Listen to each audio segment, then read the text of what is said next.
நீங்க tea coffee குடிக்கும் போது அதோட சேர்த்து இந்த 4 உணவுகளை சாப்பிடக்கூடாது தெரியுமா உங்களுக்கு? 4வது பிஸ்கட். நம்மள நிறைய பேரு காலையிலயோ சாயந்தரமோ தொடர்ந்து டீ காஃபியோட பிஸ்கட்டை சேர்த்து சாப்பிடுற வழக்கம் வச்சிருப்போம். நம்ம டீ காஃபிலேயே பொதுவா சக்கரை நிறைய போட்டு தான் குடிப்போம். அப்படி இருக்கிறப்ப அதோட சேர்த்து வெறும் மைதாவும் ரிஃபைன்டு சக்கரையும் சேர்த்து செஞ்ச பிஸ்கட்டையும் சேர்த்து சாப்பிடும் போது நம்மளுடைய பிளட் சுகர் லெவல் ரொம்பவே அதிகரிக்குமா. இது உடல் எடையை அதிகரிக்கும் அப்படின்னு சொல்றாங்க. அதோட இல்லாம செரிமான கோளாறு மாதிரியான பல்வேறு பிரச்சனைகளையும் ஏற்படுத்தும் அப்படின்னு சொல்றாங்க. 3வது இரும்பு சத்துள்ள உணவுகள். பேரிச்சம்பழம், கீரை, முளைக்கட்டிய பயிர்கள், இந்த மாதிரி உணவுகள் பாத்தீங்கன்னா இரும்பு சத்து அதிகமா இருக்கிற உணவுகள். நான் ஏன் மட்டன், ஈரல் இந்த மாதிரியான அசைவ உணவுகளை இந்த லிஸ்ட்ல சேர்க்கல அப்படிங்கிறதுக்கு ஒரு காரணம் இருக்கு.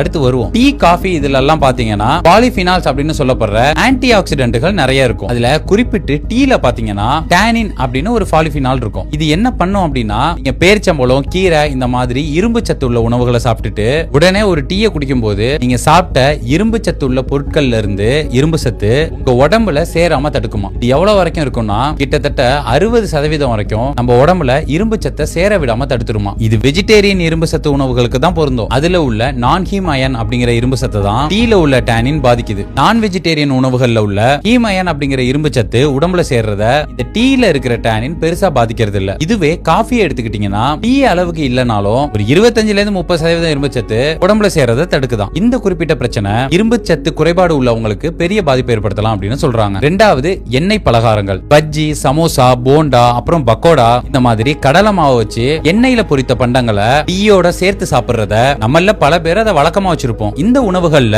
அன்ஹெல்தி ஃபேட்ஸ் இருக்கும். இத டீயோட சேர்த்து சாப்பிடும் போது செரிமான கோளாறுகள் ஏற்படுமா. அப்புறம் இந்த பிஸ்கட், ரஸ்க், எண்ணெய் பலகாரம் இதெல்லாம் டீயோட சேர்த்து சாப்பிடவே கூடாது அப்படிங்கிறது இல்ல. அகேஷனலா சாப்பிடும் போது பிரச்சனை இல்ல. ஆனா அதையே தினமும் வாடிக்கையா சாப்பிட்டு இருக்கிறது ஆரோக்கியமான பழக்கம் இல்ல. ஆரோக்கியத்துக்கு பிரச்சனை ஏற்படுத்துற ஒண்ணு அப்படின்னு தான் நிபுணர்கள் எச்சரிக்கிறாங்க. 1வது பால். ஆமாங்க, இதை கேட்கறதுக்கு ஆச்சரியமா தான் இருக்கும். ஆனா அதுக்கு ஒரு காரணம் இருக்கு. வெள்ளைக்காரன் காலகட்டத்துல டீ எல்லாம் போடும்போது டிகாஷன் ரொம்ப கசக்கும் அப்படின்னு மேல கொஞ்சோண்டு பாலை ஊத்துவானா அந்த கசப்பை எடுக்கிறதுக்கு. ஆனா நாம இப்போ பால்ல தான் டிகாஷனே கலக்கிறோம். ராவான டீ டிகாஷன்ல கேட்டசின் அப்புறம் பிளேவனாய்ட்ஸ் அப்படிங்கிற மிகச்சிறந்த ஆன்டி ஆக்சிடென்ட்ஸ் இருக்கும். இது இதய ரத்த குழாய்களை விரிவடைய செஞ்சு ரத்த ஓட்டத்தை சீர் செய்யவும் இதய நோயை தடுக்கவும் உதவுது அப்படின்னு சொல்றாங்க. நீங்க டிகாஷன்ல பாலை ஊத்தும் போது பால்ல இருக்கிற கேசின் புரதம் டீல இருக்கிற கேட்டசினோட சேர்ந்து ஒரு காம்ப்ளெக்ஸான பிணைப்பை உருவாக்குறதால டீல இருக்கிற நமக்கு நன்மை தரக்கூடிய ஆன்டி ஆக்சிடென்ட்களை நம்ம உடலால அதை முழுமையா உறிஞ்ச முடியாம தடுத்துரும். அதாவது டீயோட சத்துக்களை பால் லாக் செஞ்சிருது அப்படின்னு ஆய்வுகள்ல சொல்றாங்க. அப்ப பால் கலந்த டீயை குடிக்கவே கூடாதா அப்படின்னு கேட்டா அப்படி இல்ல. உலகம் பூரா அதானே குடிக்கிறாங்க. ஆனா அதுல இப்படி சில சத்துக்களை நம்மளால பெற முடியல,